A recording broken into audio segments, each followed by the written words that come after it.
జై శ్రీమన్నారాయణ. నేను మీ icon astrologer Gattupalli Suresh Babu. ఇప్పుడు జీవన శైలిలో మనం ఒకసారి గమనించినట్టయితే కనుక ఒక చిన్న విషయం ఏమిటంటే కనుక ఈరోజు మనం చూస్తూ ఉన్నాం, ఎంతోమంది చాలా వయసు వచ్చినప్పటికీ కూడా పెళ్ళిళ్ళు అవ్వకుండా చాలామంది ఉన్నారు. పోనీ అది ఒక పక్కన పెట్టేస్తే, పెళ్ళిళ్ళు చేసుకోకపోవడానికి గల కారణాలు పేరెంట్స్కి అతి ఆశ కావచ్చు, చేసుకునేటువంటి వారికి కూడా అతి ఆశ కావచ్చు. మరొకటి, పెళ్ళి అయిన తర్వాత వారి యొక్క ఆధీనంలో ఉండాలి, వారి యొక్క వాల్యూస్లో ఉండాలి అనే ఒక సంబంధంలో కావచ్చు. లేదు అంటే కనుక వీళ్ళకి ఫ్రీడమ్ ఉండదేమో అనుకునే విధంగా. అన్నిటికన్నా ముఖ్యమైనటువంటి విషయం ఏంటంటే కనుక పెళ్లి కాకముందే ఒక రకమైనటువంటి బంధంలో ఉండిపోవటం, ఆ బంధానికి విడిపోలేనటువంటి తత్వం, ఇవన్నీ కూడా మనకి గమనిస్తూ ఉన్నాం. కానీ వీటన్నిటితో పాటు మరొక విషయం ఏంటంటే కనుక అటో ఇటో చేసి పెళ్లి చేసుకుంటారు, పెళ్ళి అవుతుంది. ఈ పెళ్లి చేసుకోవడానికి కారణాలు పెద్దవారి యొక్క బలవంతం, లేదా పిల్లలు ఇష్టపడి లవ్ మ్యారేజెస్, లేకపోతే ఒక అభిప్రాయాలు ఇంకొకరికి నచ్చి చేసుకునేటువంటి విధానం, ఇవి పెళ్లి చేసుకోవడం. ఇకపోతే పెళ్ళి అవుతుంది, అటు ఇటుగానో విడిపోతారు. బంధాలు ఎన్నో ఉన్నా విడిపోతూ ఉంటారు. లవ్ చేసుకుంటారు ఎన్నో సంవత్సరాలుగా, పెళ్లి చేసుకుంటారు, విడిపోతారు. లవ్ చేసుకుంటారు, పెళ్లి చేసుకోకపోయినా విడిపోతూ ఉంటారు. ఇలాగా చాలామంది ఒక్కొక్కరు వాడికి బానిసైపోతూ ఉంటారు. ఈ విడిపోయినటువంటి తత్వంలో చాలా రకాల కారణాలు ఉంటాయి. కులము, మతము, ఆస్తులు, అంతస్తులు, మనసు, వేరేక పరిచయాలు, అభిప్రాయాల భేదాలు, ఆదాయం, డబ్బులు, పేరెంట్స్ విషయాలు, వాల్యూస్, ఇవన్నీ కూడా మనం చాలా రకాలుగా తీసుకోవచ్చు. దీంట్లో ముఖ్యంగా అటు ఇటు చేసి పెళ్లికి ముందున్నటువంటి బంధాలన్నీ కూడా విడదీసుకోను కొంతమంది పెళ్లి వరకే వస్తారు. ఎందుకు ఇలా చెప్తున్నాను అనుకుంటారా? ముందు ముఖ్యంగా మనకు తెలియాలి కదా, అసలు ఏం నడుస్తుంది సమాజంలో, మనం ఎక్కడున్నాం, అసలు మనం ఎక్కడున్నాం, ఏం చేస్తున్నాం, వాల్యూస్ ఏంటి, సనాతన ధర్మం ఏంటి, అసలు ఈరోజు నడుస్తున్నటువంటి బంధాలేంటి, బంధవ్యాలేంటి, వాల్యూస్ ఏంటి, అసలు మనం ఎక్కడున్నాము అనేది ఒకసారి మనం చూడాలి. భారతదేశానికి ఒక చరిత్ర ఉంది. ఆ చరిత్రలో కుటుంబ వ్యవహారాలకి, ఆచారాలకి, ఒక రకమైనటువంటి వ్యవస్థకి వాల్యూస్ ఉన్నాయి. అటు 7 తరాలు, ఇటు 3 తరాలు అంటారు. అవన్నీ కూడా ఎక్కడికి వెళ్తున్నాం మనం? అవన్నీ ఏమవుతుంది? ఒకప్పుడు మనకి పెళ్ళిళ్ళు స్వర్గలోకంలో నిర్ణయిస్తారు అంటారు. మరి అలాంటి పెళ్ళిళ్ళు మరి ఈరోజు ఏమవుతున్నాయి? పెళ్ళికి ఎంత విలువ ఉంటుంది? సరిపోని పెళ్ళి అటు ఇటు కలిసి ఈరోజు ఉన్నటువంటి జనావళి సమస్యలకి ఒక 30% పెళ్లి చేసుకుంటూ ఉన్నారు నెమ్మదిగా. ఈ పెళ్లి చేసుకున్న వారు ఎంతవరకు నిలబడుతున్నాయి సంబంధాలు? పెళ్ళి అయ్యి పిల్లలు పుట్టిన తర్వాత విడిపోయారు కొంతమంది, పెళ్ళి అయ్యి కూడా ఎమ్మటే విడిపోయారు కొంతమంది. వెలిగేషన్స్, పొరుగు, ప్రఖ్యాత, హోదా, డబ్బు అన్నీ పోవటం, ఎన్నో రకాల సమస్యలు ఈరోజు మనం ఎదుర్కొంటున్నాము. ఒక బంధం అనేది ఏర్పడిన తర్వాత దేవుడు నిర్ణయించినటువంటి బంధానికి భార్యాభర్తల బంధం, అలాంటి భార్యాభర్తల బంధాన్ని ఈరోజు మనము హేళన చేయటం, ఈరోజు మనము ఆ భార్యాభర్తల బంధాన్ని ఎక్కడికో తీసుకెళ్ళటం లాంటివి జరుగుతూ ఉన్నాయి. అలాంటి భార్యాభర్తల బంధం విలువ లేకుండా, మరీ గుప్తంగా లేకుండా, విచ్చలవిడితనంతో వ్యవహార పూరితమైనటువంటి విషయాలన్నీ వెలుగు తీస్తూ విడాకులు తీసుకోవడం, విడిపోవడం ఈ రోజుల్లో చాలా పెద్ద ప్రాషన్ అయిపోయింది. భర్త ఏదైనా ఒక మాట అంటే ముందు భార్య తరపునటువంటి పేరెంట్స్ ఒప్పుకోవట్లేదు. మా అమ్మాయికి ఏం తక్కువ, నీకుతో పాటు సంపాదిస్తుంది, ఆమెను ఎందుకు అనాలి, ఆవిడకో ఫ్రీడమ్ కావాలి. భార్య ఏమని అంటే భర్త తరపున ఉన్నటువంటి తల్లిదండ్రులు ఒప్పుకోవట్లేదు. నా కొడుకు ఏం తక్కువ అండి, అమ్మాయితో పాటు సంపాదిస్తున్నాడు, పిల్లల్ని చూసుకునే అవసరం లేదు, మళ్ళీ కోటీసులు ఇచ్చే సంబంధం వస్తుంది. ఇలాంటి వ్యవహారాలతో తల్లిదండ్రులు కూడా ఆలోచించకుండా వారికి చెప్పకుండా ఉన్నటువంటి పరిస్థితి ఏర్పడతా ఉన్నాయి. ఇలాంటి విలువ లేనటువంటి సంబంధాల మధ్యన మరి ఈరోజు ఉన్నటువంటి జీవనశైలి ఎలా ఉంది అంటే కనుక, అసలు భార్యాభర్తల బంధం ఎందుకు విడిపోతున్నారు? ఈ రోజుల్లో ప్రత్యేకంగా ఎందుకు విడిపోవాల్సి వస్తుంది? అసలు కారణాలు ఏంటి? అసలు ప్రభుత్వాలు ఏం చేస్తున్నాయి? మన రాజ్యాంగం ఏం చెప్తుంది? అసలు ఈ జీవోలన్నీ ఏంటి? ఎందుకు తీసుకొస్తున్నారు? ఎవరి కోసం ఈ ఫ్రీడమ్స్? ఒకప్పుడు భార్యాభర్తల బంధం బాగలేదా అండి? మన వ్యవహార పూరితలు బాగాలేవా అండి? వారి జీవితకాలం బతకలేదా అండి? మరి ఈ రోజులు ఎందుకు ఇలా జరుగుతుంది? అసలు ఏం జరుగుతుంది? ఎందుకు విడిపోతారు? జాతకంలో ఏమైనా తప్పులుంటే విడిపోతుంటారా? అలానే వీరి యొక్క నక్షత్ర ప్రకారంగా కంపాటబిలిటీ లేకపోతే విడిపోతూ ఉంటారా? వీరికి కంపాటబిలిటీ సెట్ అవ్వకపోతే విడిపోతారా? లేదా వేరే సంబంధాలు ఏమైనా ఉంటే విడిపోతారా? అసలు ఏ గ్రహము ఏ స్థానంలో ఉంటే ఇలాంటివి జరుగుతూ ఉంటాయి? ఒకసారి మనం ఆస్ట్రాలజీ పరంగా కొంత క్లుప్తంగా విషయాన్ని తెలుసుకునే ప్రయత్నం అయితే మనం చేద్దాము. దాంట్లో ముఖ్యంగా ఈ యొక్క ద్వాదశ రాసుల వారు పెళ్లి చేసుకున్న తర్వాత ఎందుకు విడిపోతారు? అసలు విడిపోయేటువంటి సందర్భం ఏమొస్తుంది? ఏ గ్రహం ఏ స్థానంలో ఉంటేనో, ఏ దశాంత దశలు నడిస్తేనో, కంఫర్టబుల్ లేకపోతేనో, లవ్ మ్యారేజ్ వలన, పెద్దల విషయాల వలన అసలు ఎందుకు విడిపోయేటువంటి తత్వం ఎందుకు వస్తుందనే దాని గురించి ఒక్కొక్కసారి రాశి ప్రకారంగా మనం గమనించినట్టయితే గనక మనకి మరి ద్వాదశ రాశుల్లో ఒకటి కన్యా రాశి. ఈ కన్యా రాశి వారికి మాటలతో బురిడి కొట్టించేటువంటి తత్వం ఉండేటువంటి రాశి. కొంచెం జాగ్రత్తగా ఉండాలి. అయితే ఇది ఎందుకు చెప్తున్నానంటే మనకి పెళ్లి సంబంధాలు వచ్చేప్పటికి కన్యా రాశి వారికి అయితే కనుక ఖచ్చితంగా చిన్న వయసులో అంటే తక్కువ ఏజ్లోనే పెళ్లి చేసుకుంటే మంచిది. లేదంటే లేట్ ఏజ్ అంటారు. సెకండ్ ఇన్నింగ్స్ వచ్చిన తర్వాతనే వీరు పెళ్లి చేసుకునేటువంటి యోచన ఉంటుంది ఒకటి. అయినా కూడా సుఖం లేదురా బాబు జీవితం అనుకునే దానికైతే కనుక భార్యాభర్తల మధ్యన ఎడబాటు ఎందుకు వస్తుందంటే కన్యా రాశి వారికి ప్రేమ అనురాగం ఆప్యాయత ఎక్కువగా ఉంటాయి. ఒకసారి ప్రేమించినా ఒకసారి లవ్ చేసుకున్నా ఒకసారి దగ్గరైతే కూడా వారు అంత ఈజీగా దూరం అవ్వరు. కాబట్టి ఈ కన్యా రాశి వారు ఎవరైతే ఉన్నారో వీరికి పెళ్ళి అయిందా అనుకుంటే కొంత ఆశ్చర్య కలిగించేటువంటి విషయం ఏంటంటే ఈ పెళ్లి కూడా చాలా విచిత్రంగా అవుతుంది. వీళ్ళకి అన్ఎక్స్పెక్టెడ్గా అనుకోకుండా పెళ్లి అవుతుంది. ఆ పెళ్లి అయిన తర్వాత విడబాటు భారం ఇవ్వడానికి కారణాలు ఏంటంటే కనుక కుజుడు 4, 6 స్థానాల్లో ఉండడం, కుజుడితో పాటు శుక్రుడు కలిసి ఉండడం, అలానే పితృదోషాలు కాలసర్ప దోషం నాగదోషాలు లాంటివి ఉండడం, అలాంటి దోషాలు ఉండడం వల్ల లేకపోతే రవి భగవానుడు 6, 9 స్థానంలో ఉండడం, శని 2, 4లో ఉండడం వలన గోచార ప్రకారంగా వారికి నడిచేటువంటి శని కానీ బుధుని కానీ శుక్రుడు కానీ దశాంత దశలు ఉండడం వల్ల కూడా ఇవన్నీ విడిపోయేదానికైతే ఆస్కారం ఎక్కువ కనిపిస్తోంది ఇరువురికి. అలానే ఎవరైనా మీ భార్య మీద మీ భర్త మీద కన్ను వేయటం ఇది కూడా ఒక కారణం విడిపోవడానికి. ఇక కన్ను వేసి మీ సంసారం ఎదగకూడదు, మీ జీవితం బొగ్గు పాలైపోవాలి, మీరు ఎదగడం వల్ల వాళ్ళ వ్యసనాలు కుళ్ళు రంది కుతంత్రాలు వాటితో కొట్టుకుపోయేటువంటి వ్యవహారాలు పూరితమైనటువంటి విషయాలకి మీ మీద ఏదైనా చెడు ప్రయోగం చేయించడం ఇవి ఒక కారణం. లేదు అంటే కనుక ఒకరి మీద ఒకరు వ్యత్యాసం, కంఫర్టబిలిటీ కలవకపోవడం, పెద్దవారి ఒక వ్యసనం, వీరి మధ్యన డబ్బు వ్యామోహం రావడంతో వీరికి విడిపోయేదానికి ఉంటుంది. ఇలా అనేక రకాలైన కారణాలు ఉంటాయి. ఈ 4 కారణాల వల్ల విడిపోయినటువంటి భార్యాభర్తలు కోర్టు వరకు వెళ్ళేటువంటి భార్యాభర్తలు వీళ్ళకి అవ్వడమే పెళ్లి 2-3 రోజుల క్రితం అవుతుంది, అంతలోనూ విడాకుల అనే విధంగా ఉంటుంది. కాబట్టి ఆశ్చర్య కలిగించేటువంటి విషయాలు. కాబట్టి మరొక మాట ఏంటంటే వీరికి ఉండేటువంటి అతి ప్రేమ అనుమానంగా కూడా ఉంటుందండి.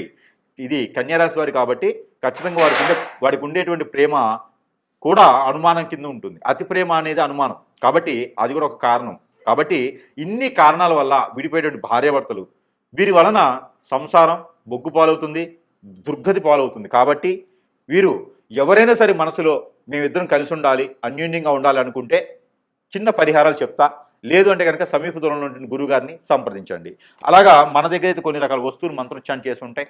దాంట్లో ముఖ్యంగా ఇది ఆరావళి కాటుక ఉంటుంది. ఈ ఆరావళి కాటుకని ప్రతినిత్యము పిల్లలు పెద్దలు అందరూ పెట్టుకోవచ్చు. ఆడవారు మగవారు కూడా పెట్టుకోవచ్చు. కంటికే పెట్టుకోవాల్సిన అవసరం లేదు. మనకి తల మీద అరికాల్లోనూ బొడ్డు దగ్గర కూడా పెట్టుకోవచ్చు. మనకున్న దిష్టి దోషాలు మనమేం చేయొచ్చు చెడు ప్రయోగాలు కొంతమేర ఉపశమనం అయితే లభ్యపడుతూ ఉంది. పిల్లలైతే ఎదుగుదల ఉంటుంది. ఇకపోతే మీ భర్త దూరమైనా భార్య దూరమైనా వారి చేత ఈ సోపు ఒకటి వాడించండి. వారిలో ఏదైనా దూరమయ్యే ముందు సిమ్టమ్స్ కనిపిస్తాయి. కోపం ఎక్కువ రావడం, తినకపోవడం, ఆందోళన, చికాకు, నువ్వంటే నచ్చట్లేదని ఎక్కువ గొడవ పట్టడం, ఇలాంటివి ఏమైనా ఉన్నాయంటే ఈ సోపు వాడించండి. వారి మీద ఏం చెడు క్రియ జరిగితే మంచిగా మళ్ళీ మన వైపు వచ్చేలాగా ఉంటుంది. ఇక కొంతమంది ఇల్లు మొత్తం నాశనం అయిపోవాలని చెప్పి ఇంటికి ఎవరు నష్టదిబ్బందిని చేపించేస్తారు, చేతబడి చేపిస్తారు. అలాంటి వారికి ఇంట్లో అద్దెలైనా సొంతలేనా సరే ఇదన్నీ కూడా ముడుపు కట్టుకోండి. ఇవన్నీ మన దగ్గర లభ్యపడతా ఉంటే సరసమైన ధరల్లోనే మీ చెంతకి చేర్చేటువంటి సదవకాశాలు మన దగ్గర లభ్యపడుతున్నాయి. కాబట్టి ఎవరికైనా కావాలంటే సంప్రదించవచ్చు. లేదంటే కనుక సలహా మేర కూడా కావాలంటే కూడా సంప్రదించవచ్చు. అలానే ఇవన్నీ కాకుండా చిన్న పరిహారం కూడా చేసుకొని అదృష్టవంతులు అవ్వచ్చు కన్యారాశి వారు. ఇలానే కనుక విడిపోయినట్లయితే కనుక మీకు ఒక చిన్న పరిహారం కూడా చెప్తాను. ఆ పరిహారం చేయండి. కొంతమేర ఇదంతా కూడా గుడ్డిలో మెల్ల అనుకోవచ్చు. అంటే పూర్తిగా కళ్ళు లేని వాళ్ళకి కొంచెం మసలబారిన కళ్ళు ఉండి కళ్ళలో పెట్టుకుంటే ఎలా ఉంటుందో అలాగ పరిహారాలు. ఇంకా పూర్తి దోషాలు పోవాలంటే మాత్రం ఖచ్చితంగా గురువుని కలవాల్సిందే. సమీప దూరంలో గురువుని కలిస్తే మీకున్న పరిష్కార మార్గం అయితే చూపించబడుతుంది. అయితే ముఖ్యంగా ఈ పరిహారం అయితే మీకోసం ప్రయత్నం చేయండి. ఇక ఈ ఒక రాశి వారైతే కనుక మీరు ఏం లేదండి, 5 బావిల నీళ్ళు అని ఉంటాయి, లేదా 5 చెరువుల్లో నీళ్లు తీసుకురావండి, లేదా 5 బోరుల్లో నీళ్లు. 5 ఇళ్లల్లో కాదు, 5 బోరుల్లో లేదా 5 బావిల్లో, బావి చెరువు అంటారు కదా, అట్లాగా 5 వాటిలో నీళ్లు తీసుకురావాలి. 5 చెరువుల్లో నీళ్లు తీసుకొచ్చి ఒకటిగా చేయాలి. ఒక దాంట్లో కలుపుకోవాలి. కలిపినటువంటి దాంట్లో కుంకుమ పువ్వు, పన్నీరు, జాజికాయ, జాపత్రి, అనాస పువ్వు, దాల్చిన చెక్క, మిరియాలు, అలానే ఇంగువ, ఇవన్నీ కూడా కలగలిపి ఒక్క తమలపాకులు 2 ఇవి కూడా వేసి మిక్సీ కొట్టాలి. మిక్సీకి వేసి దాన్ని అంతని కూడా పేస్ట్ చేయాలి. ఈ పేస్ట్ చేసింది ఈ పాలలో కలపాలి. తగినంత తేనె కలపాలి. కలిపినటువంటి మిశ్రమాన్ని ఎక్కడైనా సరే దానిమ్మ చెట్టు లేదా సీతాఫల చెట్టు లేదా వేప చెట్టు, రావి చెట్టు, ఈ 2 కలగలిపి ఉన్నటువంటి సమయం అక్కడ స్థలం, వాటిలో గురువారం రోజున, శుక్రవారం రోజున సాయం సంధి వేళలో అభిషేకం చేసి మట్టి ప్రమిదిలో, అభిషేకం అంటే ఆ చెట్టు పాదిలో పోయటం, 3 సార్లు తిరుగుతూ పోయాలి. అలానే ఒక పసుపు కలర్ దారం కానీ, 7 పోగులు వేసినటువంటి వైట్ కలర్కి పసుపు రాసినటువంటి దారం కానీ ఆ చెట్టుకు కట్టాలి. 7 పోగులు 7 సార్లు తిరిగి చుట్టూ కట్టాలి. అది వేసి కనుక అక్కడ చెట్టు కింద మట్టి ప్రమిదిలో 2 ఒత్తులేసి ఆవు నెయ్యితో లేదా కోకోనట్ ఆయిల్తో దీపారాధన చేయాలి. లేదా నిమ్మకాయ తొడిమి ఉంటుంది కదా, అది నిమ్మకాయ తొక్క, అదే వెనక తిప్పేసి కోకోనట్ ఆయిల్ వేసి దీపారాధన చేయాలి. ఇలాగా 3 మాసాలు 3 సార్లు చేస్తే వారంతో సంబంధం, నక్షత్రంతో తిథితో సంబంధం లేదు. గురువారం లేదా శుక్రవారం చేయండి. మాసానికి ఒకసారి ఏం చేయండి. పౌర్ణమి ముందు వచ్చేటువంటి శుక్రవారం, గురువారం చేస్తే చాలా మంచిది. ఇలాగా 3 మాసాలు 3 సార్లు చేయాలి. స్త్రీ పురుషులు ఇరువురు కూడా చేయొచ్చు. ఇది ఎందుకోసం పరిహారం మీకు చేసి ఆ ప్రమిది కింద మీ సమస్య భార్యాభర్తల మధ్యన ఏముందో, ఎందుకు గొడవలు అవుతున్నాయి, ఏదైనా అఫైర్స్ ఉన్నాయా, ఏదైనా సమస్య ఉందా, ఆర్థిక సమస్య, ఆరోగ్య సమస్య, లేదా మాట వినట్లేదా, ఇవన్నీ కూడా సమస్యని ఒక వైట్ పేపర్ మీద కాటుకతో, కాజల్తో అయినా రాయండి. మీ భాషలో మీరు రాయండి. రాసి 4 మడతలు వేసి మీకు ఆ ప్రమిది కింద పెట్టండి. ఆ ప్రమిది కింద పెట్టేటప్పుడు మోదుగాకు అని ఉంటుంది. ఆ మోదుగాకు వేయండి. మోదుగాకు పైన పేపర్ పెట్టండి. ఈ పేపర్ పైన ప్రతిమ పెట్టి దాంట్లో దీపారాధన చేయండి. ఇలా 3 వారాలు 3 మాసాలు చేయండి. దీని ద్వారా విడిపోయినటువంటి వారు కలుసుకునే దానికి చాలా అవకాశం ఉంటుంది. కాబట్టి ఈ ప్రయత్నం మీకోసం. ఈ పరిహారం అయితే ఖచ్చితంగా మీకోసమే. ఈ రాశివారు అయితే కనుక ఒక జాజికాయ తీసుకోండి, తెల్ల జిల్లేడు ఏరు చిన్నది, నల్ల ఉమ్మెత్త ఏరు చిన్నది, ఈ 3 తీసుకోవాలి. ఈ 3 తీసుకొని భోజపత్రం అని ఉంటుంది, మనకి పూజా సామాగ్రిలో దొరుకుతుంది. భోజపత్రం అంటారు. చెక్కతో చేసినటువంటి ప్యూర్ పేపర్ అంటారు అనమాట. పేపర్ అంటే మిషన్లో వేసి రంగరించి పేపర్లో వస్తుంది కదా, అది భోజపత్రం అంటారు. మనకి చూస్తే తెలుస్తూ ఉంటుంది భోజపత్రం అంటే ఏంటనేది. అయితే ఆ భోజపత్రం పైన మీ పేరు, ఎవరైతే విడిపోయారో వారి పేరు రాయండి. రాసి మధ్యలో స్వస్తిక్ వేయండి. ఆ పేరుకి పేరుకి మధ్యన స్వస్తిక్ వేయండి. స్వస్తిక్ వేసి చుట్టూతా కూడా ఇంటూస్ గీయండి. ఇంటూ అష్టదిబ్బందన అన్నట్టుగా 8 ఇంటూ గీయాలి. 8 రకాల ఇంటూలు రౌండ్ వైర్గా గీస్తూ ఉండాలి దానిపైన. అది రెడ్ ఇంక్ పెన్ అయినా, బ్లూ ఇంక్ పెన్ అయినా, బ్లాక్ ఇంక్ పెన్ అయినా రాయొచ్చు. ఆ భోజపత్రం మీద రాసి జాజికాయ, పసుపు కొమ్ములు 2 పోకలు ఒక్కలు, జాజికాయ ఒకటి, దాంతోపాటు మీరు ఒక ఎల్లో కలర్ వస్త్రం తీసుకొని దాంట్లో ఒక 3 దోసెట్లు బియ్యం, ఇలా 3 గుప్పెట్లు బియ్యం, దాంట్లో పసుపు, కుంకుమ, గంధం, ముగ్గు, ₹1 కాయిన్, దాంతోపాటు నేను చెప్పినటువంటి పసుపు కొమ్ములు, జాజికాయ, ఒక్కలు, ఇవన్నీ కూడా వేసి ముడుపు కట్టేయండి. ఎర్రదారంతో ముడుపు కట్టండి. ముడుపు కట్టి మీ దేవుని మందిరంలో పెట్టండి. రాసిన రోజున ఇది గురువారం శుక్రవారం రాయాలి. భార్యాభర్తలు కలవటానికి, ఇది విడిపోయి ఉంటే కలవటానికి. గురువారం శుక్రవారం రోజున ఈ పరిహారం చేసుకోండి. పూజ మందిరంలో పెట్టి చక్కెర పొంగల్ చేయండి. 3 రోజులు చక్కెర పొంగల్ చేసి నైవేద్యం పెట్టండి.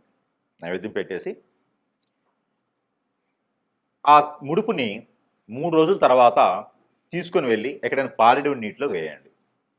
వేస్తే అంతటితో మీకు విడిపోయినటువంటి భర్త కావచ్చు, భార్య కావచ్చు, ఎలాంటి పరిస్థితులు విడిపోయినా మళ్ళీ తిరిగి వచ్చేదానికైతే ఖచ్చితంగా అవకాశం దొరుకుతుంది మీకు. ఈ ప్రయత్నం చేసి చూడండి. జై శ్రీమన్నారాయణ. ఈ పరిహారం అయితే మీకోసం. ఈ రాశివారు కనుక ఈ పరిహారం చేసుకున్నట్టయితే కనుక ఖచ్చితంగా విడిపోయినటువంటి భార్యాభర్తలు ఒకటేలా ఉంటుంది, పెళ్లి కానివరకు అయితే పెళ్లి అయ్యేలా కూడా ఉంటుంది. అలానే ఈ పరిహారం చేసుకోండి, అదృష్టవంతులు అయ్యేదానికి ఆస్కారం ఉంటుంది. మీకున్నటువంటి కుజదోషం, కాలసర్పదోషం, నాగదోషం అన్నీ కూడా కొంచెం మేర ఉపశమనం దొరికేదానికి అవకాశం కనిపిస్తుంది. కాబట్టి ఈ ప్రయత్నం చేయండి. మీకు వైట్ కలర్ దారం తీసుకోండి. తీసుకొని మీరు ఎంతైతే హైట్ ఉంటారో అంత హైట్ బొటనవేలు దగ్గర నుంచి తల వరకు, బొటనవేలు దగ్గర నుంచి తల వరకు, బొటనవేలు దగ్గర నుంచి తల వరకు, బొటనవేలు దగ్గర నుంచి తల వరకు మీరు 7 టైమ్స్ లేదా 11 టైమ్స్ పోగులు వేయండి. జంజం పోగులు వేస్తాం కదా అట్లాగా. ఈ పోగులు వేసినటువంటి దారాన్ని తీసుకొని దానికి పసుపు రాయండి. అన్నీ కలిపేసి ఈ 11 దానికి పసుపు రాయండి. ఈ పసుపు రాసినటువంటి దారానికి 2 పేటలు వేయండి. ఇట్లా చేస్తే 2 పేటలు అవుతాయి. ఈ 2 పేటలు వేయండి. 2 పేటలు వేసినటువంటి దారానికి రాగిలో కానీ, పంచలోకాలు కానీ, సిల్వర్లో కానీ 2 పాములు, జంట పాములు ఉంటాయి కదా ఇలాగా పరిగిప్పి, ఈ జంట పాములు ఉన్నటువంటి ప్రతిమ అంటే రూపు ఒకటి తీసుకోండి.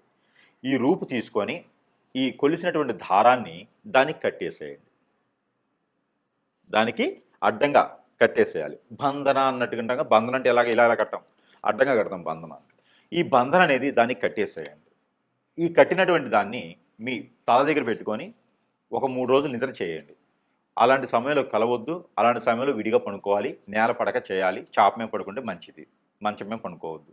ఈ 3 రోజులు కూడా మీ పక్కలో పెట్టుకొని పడుకోండి. తెల్లవారు లేచిన తర్వాత తల దగ్గర నుంచి కాలు వరకు 7 టైమ్స్ తీసుకోండి. 3 రోజుల తర్వాత ఇది ఆదివారం రోజు, మంగళవారం రోజు మొదలుపెట్టండి. ఈ 3 రోజులు సాయం సంధి వేళ మొదలుపెట్టండి. ఈ 3 రోజులు నాన్ వెజ్ భుజించకండి. వెజ్లో కూడా ఆలు, గోంగూర, వంకాయ, పొట్లకాయ తినకండి. ఆలు, గోంగూర, వంకాయ, పొట్లకాయ ఇవి తినకండి. నాన్ వెజ్లో ఫిష్ కానీ, మటన్, చికెన్ ఏం తినొద్దు. మామూలు శాకాహారిగా ఉండండి. పాలు కూడా తాకండి. ఎగ్స్ కూడా తినకండి. ఈ 3 రోజులు దీప నైవేద్యాలు పెట్టండి స్వామివారి దగ్గర. ఏ ఆలయానికి వెళ్ళే అవసరం లేదు, మామూలుగా అయితే వెళ్ళండి. ఇక ఈ ప్రతిమ తీసుకెళ్ళి ఎక్కడైనా మీకు పారేడు నీరు ఉంటే అక్కడ ఒక కొబ్బరికాయ తీసుకొని వెళ్ళండి. ఆ కొబ్బరికాయ కొట్టేసి అక్కడే మీకు చెరువు దగ్గరగా కొబ్బరికాయ కొట్టేసి ఆ నీళ్లు తీసేసి ఆ 2 చిప్పల మధ్యలో ఈ పడగ ఏదైతే ఉందో రాగిది కానీ, పంచలోకాలు కానీ, సిల్వర్ కానీ తీసుకున్నటువంటి పడగ కట్టినటువంటి బంధనం కట్టేసి మీ దగ్గర పెట్టుకుని పడుకుంటారు కదా, ఆ పడగ తీసుకొని కట్టేసేయండి. కట్టేస్తారు కదా, ఆ కొబ్బరి చిప్ప లోపల పెట్టేసేయండి. పెట్టేసి దానికి నల్లని దారం లేదా ఎర్రని దారం కట్టేసి దాన్ని మళ్ళీ ఫిల్ చేసేసేయండి. 2 అతికిచ్చేసి దాని లోపల ఈ నాగపడిగిలిది పెట్టేసి కట్టేసేయండి. ఆ కట్టినటువంటి కొబ్బరికాయ పారేడు నీటిలో కానీ, నిలువున్నటువంటి కుంటలు వాటి ఉంటాయి కదా వాటిలో కానీ వేసేసేయండి. వేయటం ద్వారా మీకున్నటువంటి దిష్టి దోషాలే కాదు, కాలసర్పదోషం, నాగదోషమే కాదు, భార్యాభర్తలు విడిపోవడానికి ఎలాంటి సకల దోషాలు ఉన్నా కూడా ఇలా చిటికలో పశాపంచలు అవుతాయి. ఈ ప్రయత్నం చేస్తే మీ భర్త మీ దగ్గరికి వస్తారు, మీ భార్య మీ దగ్గరికి వస్తుంది. ఈ రెమెడీకి మాత్రం గురువు గారికి ఎంత ఇచ్చినా తక్కువే. కాబట్టి ఈ పరిహారం చేసుకొని మళ్ళీ విడిపోయినటువంటి భార్యాభర్తలు కలుసుకోవాలనిగా మనస్ఫూర్తిగా కోరుకుంటూ ఉన్నాను. చిన్న జీవితం, బొగ్గుపాలు చేసుకోకండి. భార్యాభర్తలు ఎల్లకాలం కలుసుకునేలాగా ప్రయత్నం చేయండి. ఈ పరిహారం చేసుకొని అదృష్టవంతులు అవ్వండి. జై శ్రీమన్నారాయణ. ఈ పరిహారం ఈ రాశి వారు చేసుకున్నట్టయితే కనుక ఖచ్చితంగా మీకు విడిపోయినటువంటి భార్య మళ్ళీ రావాలని మనస్ఫూర్తిగా ఉందా, ఈ పరిహారం చేయండి. విడిపోయినటువంటి భర్త అతనే కావాలని మీకు అనిపిస్తే కనుక ఖచ్చితంగా ఈ పరిహారం చేయడం వచ్చేస్తాడు. ఏమిటంటే ఒక రాగి పాత్ర తీసుకోండి, చెమ్ము, గ్లాసు, పాత్ర ఏదైనా తీసుకోండి. తీసుకొని దానిపైన మూత ఉంటుంది కదా, ఆ మూత కింద పెట్టండి. సింహద్వారానికి లోపల నుంచి బయటికి వస్తూ ఉంటే రైట్ సైడ్లో ఉండాలి, బయట నుంచి లోపలికి వెళ్తుంటే లెఫ్ట్ సైడ్లో ఉండాలి. గడప పక్కన ముందు అంటే లోపల మనం బయటికి వెళ్ళే దారిలో గడప పక్కన లోపల నుంచి బయటకు వస్తుంటే రైట్ సైడ్. కింద ప్లేట్ పెట్టి దానిపైన భోజపత్రం లేదా మోదుగాకు అంటారు కదా, మోదుగాకు వేయండి. మోదుగాకు పైన మూత పెట్టేసేయండి. చిన్న ఇట్లా పెట్టేసేయండి మూత ఎలికల. దాంట్లో పాత్ర, గ్లాసు, చెమ్ము ఏదో ఒకటి పెట్టేసి దాని లోపల నీళ్లు వేయండి. నీళ్లు వేసి దాంట్లో మందార పువ్వు ఒకటి, రోజు పువ్వు ఒకటి వేయండి. ప్రతిరోజు నీళ్లు మార్చండి, పువ్వులు మార్చండి. దాంట్లో ఒక జాజికాయ వేయండి. మిరియాలు ఒక 4 వేయండి. తెల్ల ఆవాలు ఒక 4 వేయండి. మెంతులు ఒక 4 వేయండి. ఇవి వేసిన నీళ్ళు అక్కడ పెట్టేయండి. ప్రతిరోజు కూడా ఉదయించే సూర్యునికి నీళ్లు ఆర్జనివ్వండి. ఇది వేరు, ఇది వేరు. 2 చేయండి. ఈ 2 చేస్తూ నాగపడిగలు కానీ, మానసదేవి అమ్మవారు కానీ, సుబ్రహ్మణ్యేశ్వర స్వామివారు కానీ, పుట్ట దగ్గర కానీ, కుమారస్వామి, అయ్యప్పవారి స్వామి, ఇక్కడ ఈ ఆలయాల్లో మాత్రమే మీరు చలివిడి అంటే అందరికీ తెలుసా? తెలియకపోతే బియ్యం పిండి, బెల్లం కలిపినటువంటి బియ్యం పిండిలో సజ్జలు ముందు రోజు నానబెట్టి, ఒక 2 గుప్పెళ్ళు సజ్జలు నానబెట్టి, అవి ఒక వస్త్రంలో, కాటన్ వస్త్రంలో కడితే చిన్న చిన్న మొలకలు వస్తాయి. తెల్లవారిన తర్వాత ఓ 4 గంటలు నానిన తర్వాత కడితే మొలకలు వస్తాయి. ఆ మొలకలు వచ్చినటువంటి సజ్జల్ని ఈ చలివిడిలో కలపండి. బియ్యం పిండి, బెల్లం కలిపినటువంటి పిండిలో కలిపేసి అక్కడ స్వామివారికి నైవేద్యం పెట్టండి. ఏ సమస్య అయితే భార్యాభర్తల మధ్యన ఉందో ఆ సమస్య విడిపోవాలని. ఇవన్నీ కూడా మీరు ఒక 21 రోజు చేయండి. ఖచ్చితంగా విడిపోయినటువంటి భార్యాభర్తలు ఖచ్చితంగా కలుసుకుంటారు. ఇలా చిటికలో అయిపోతుంది. కోర్టు వరకు వెళ్ళినటువంటి సమస్యలు కూడా పటాపంచలైపోతాయి. ఈ ప్రయత్నం చేసి చూడండి. జై శ్రీమన్నారాయణ.